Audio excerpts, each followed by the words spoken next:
Ya, dari catatan tim redaksi kami, pemirsa, kinerja keuangan emiten retail di 2020, di mana LPPF mengalami kerugian 873,18 miliar rupiah ketika di 2019 masih memperoleh laba. Sementara Hero ini mengalami kerugian yang cukup signifikan di 1,2 triliun rupiah dan Rals juga mencatatkan kerugian di sepanjang 2020 sebesar 138,87 miliar rupiah. Ya, dari topik pilihan, berikutnya kami akan mengajak Anda untuk menyimak informasi emiten pilihan yang berhasil dihimpun oleh tim redaksi kami. Ketika beberapa sektor masih mengalami tekanan akibat dampak dari pandemi COVID-19, namun beberapa emiten lainnya justru melanjutkan atau mencatatkan kinerja impresif di kuartal pertama di 2021. Di antaranya adalah emiten rumah sakit, ada Silo yang justru mencatatkan laba di kuartal pertama di 2021 mengalami peningkatan di 788%. Berdasarkan laporan keuangan PT Siloam International Hospitals Tbk atau Silo, membukukan laba periode berjalan yang dapat diatribusikan kepada entitas induk sebesar 143,89 miliar rupiah di kuartal 1 2021.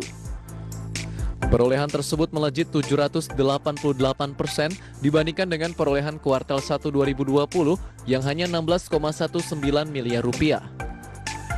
Pencapaian laba didukung oleh kenaikan pendapatan sebesar 32,5% menjadi 1,9 triliun rupiah pada 3 bulan pertama 2021 dari 1,44 triliun rupiah pada periode yang sama tahun lalu.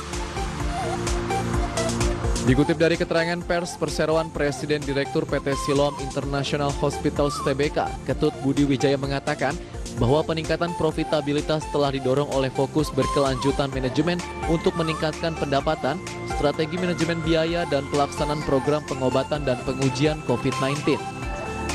Manajemen akan terus mendorong peningkatan operasional melalui pertumbuhan pendapatan efektif, salah satunya dari rumah sakit yang sudah dibuka dalam 5 tahun terakhir.